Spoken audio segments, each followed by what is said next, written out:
আসসালামু আলাইকুম রহমতুল্লাহ। সুপ্রিয় সপ্তম শ্রেণীর শিক্ষার্থী বন্ধুরা, আশা করি ভালো আছো। ম্যাথ এডুকেশন অনলাইন শিক্ষা পরিবারের পক্ষ থেকে তোমাদের সবাইকে স্বাগতম। শিক্ষার্থী বন্ধুরা, ধারাবাহিক আলোচনার অংশ হিসেবে আজকে তোমাদের গণিত বইয়ের 11 অধ্যায়ের কিছু গুরুত্বপূর্ণ সংক্ষিপ্ত প্রশ্ন আলোচনা করব। পরীক্ষা আসার মতো তোমরা এখান থেকে দেখে প্রশ্নগুলো অবশ্যই ভালো করে শিখে নেবে। চলো আলোচনা শুরু করা যাক। খেয়াল করো, প্রশ্ন 1 বলছে উপপাদ্য বলতে কি বুঝো। খুবই গুরুত্বপূর্ণ প্রশ্ন, পরীক্ষা আসার মতো। দেখো এখান থেকে সমাধানটা দেওয়া আছে। সংখ্যা ভিত্তিক কোনো তথ্য বা ঘটনা হচ্ছে একটি পরিসংখ্যান, আর তথ্য বা গণনার নির্দেশক সংখ্যাগুলো হচ্ছে পরিসংখ্যানের উপাত্ত। ধরা যাক কোনো এক পরীক্ষায় সপ্তম শ্রেণীতে অধ্যয়নরত 20 জন শিক্ষার্থীর গণিতে প্রাপ্ত নম্বর হলো, যেখানে দেওয়া আছে 20 জন শিক্ষার্থীর প্রাপ্ত নম্বর। ঠিক আছে, এখানে সংখ্যা দ্বারা নির্দেশিত নম্বরসমূহের তালিকা একটি পরিসংখ্যান, আর সংখ্যা দ্বারা নির্দেশিত নম্বরগুলো হলো পরিসংখ্যানের উপাত্ত। আশা করি তোমরা বুঝতে পেরেছ। ভালো করে প্রশ্নটা করে নিবে। আমার দেখো 2 নম্বর প্রশ্ন বলছে কি, তথ্য কি? তথ্যের শ্রেণীবিন্যাস লেখো। উত্তর: তথ্য কোনো গবেষণার কাজে অনুসন্ধান ক্ষেত্র হতে যেসব বর্ণনামূলক বা সংখ্যাসূচক মান গ্রহণ করা হয় তাদেরকে তথ্য বলে। আশা করি বুঝতে পেরেছ। এবার আমরা তথ্যের শ্রেণীবিন্যাসটা কি জানব। তথ্য মূলত 2 প্রকার, যথা 1 নম্বরে গুণগত বা বর্ণনামূলক তথ্য এবং 2 নম্বরে পরিমাণগত বা সংখ্যাসূচক তথ্য। পরিমাণগত বা সংখ্যাসূচক তথ্য আবার 2 প্রকার, যথা 1 নম্বরে বিচ্ছিন্ন তথ্য এবং 2 নম্বরে অবিচ্ছিন্ন তথ্য। এবার আমরা 3 নম্বর প্রশ্ন দেখব। খেয়াল করো কি বলছে।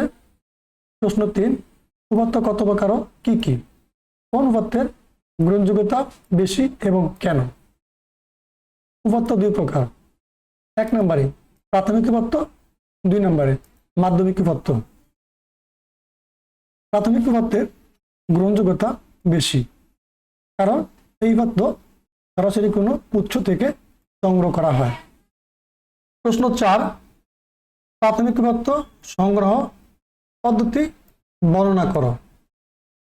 খেয়াল করো উত্তর: কোনো এক পরীক্ষায় কোনো এক বিষয়ে শিক্ষার্থীদের প্রাপ্ত নম্বরগুলো প্রাথমিক উপাত্ত। এরূপ উপাত্ত প্রয়োজন অনুযায়ী অনুসন্ধানকারী সরাসরি উৎস থেকে সংগ্রহ করতে পারে। সুতরাং উৎস থেকে সরাসরি যে উপাত্ত সংগৃহীত হয় তাই প্রাথমিক উপাত্ত। সরাসরি সংগৃহীত হয় বিধায় প্রাথমিক উপাত্তের নির্ভরযোগ্যতা অনেক বেশি। আশা করি বুঝতে পেরেছ। এবার আমরা পরবর্তী 5 নম্বর প্রশ্ন থেকে দেখব। প্রশ্ন 6, সপ্তম শ্রেণীর 15 জন শিক্ষার্থীর ওজন কেজিতে দেওয়া হলো। এখানে দেখো দেওয়া আছে 15 জন শিক্ষার্থীর ওজন। 5 শ্রেণীব্যাপ্তি ধরে শ্রেণী সংখ্যা নির্ণয় করো। খুবই গুরুত্বপূর্ণ একটা প্রশ্ন। শিক্ষার্থী দেখো এখানে দেওয়া আছে সমাধান। কি বলছে, এখানে সর্বোচ্চ ওজন 63 কেজি এবং সর্বনিম্ন ওজন 40 কেজি।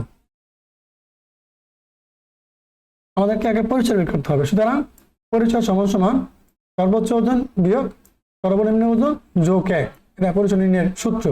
এই 63 থেকে 40 বিয়োগ করলে আসবে 23। এই যোগ দিয়ে এই 1 এখানে বসায় দেবা। এই 23 আর 1 যোগ করলে 24। দেখো প্রশ্নে বলা আছে যে শ্রেণী ব্যবধান 5 দ্বারা শ্রেণী সংখ্যা নির্ণয় করতে বলছে। এই যেখানে 5 শ্রেণীব্যাপ্তি ধরে শ্রেণী সংখ্যা সমান সমান শ্রেণী সংখ্যা নির্ণয়ের সূত্র কি, পরিসর ভাগ শ্রেণীব্যাপ্তি। এই পরিসর 24 ভাগ শ্রেণীব্যাপ্তি, এখান থেকে 5 বসে দেবা। এই 24 কে 5 দ্বারা ভাগ করলে আসবে 4.8। খেয়াল করো, শ্রেণীর সংখ্যা কখনো ভগ্নাংশ হয় না। তাহলে 4.8 মানে 4.80। তাহলে পরবর্তী পূর্ণ সংখ্যা কত? 5। ঠিক আছে, সমস্যা দিয়া 5 লিখবা। সুতরাং শ্রেণীর সংখ্যা 5টি। আশা করি বুঝতে পেরেছ। এবার আমরা 7 নম্বর প্রশ্ন দেখবো কি বলছে, খেয়াল করো। শ্রমিকদের দৈনিক মজুরির টাকায় পরিশোধ দেওয়া আছে 80 এবং শ্রেণীতে দেওয়া আছে 12। শ্রেণীর সংখ্যা কত? চমৎকার একটা অঙ্ক। দেখো সমাধান। শ্রমিকদের দৈনিক মজুরির টাকায় পরিশোধ দেওয়া আছে কত? 80। প্রশ্ন থেকে ছায়া লাগবে এবং শ্রেণীতে দেওয়া আছে কত? 12।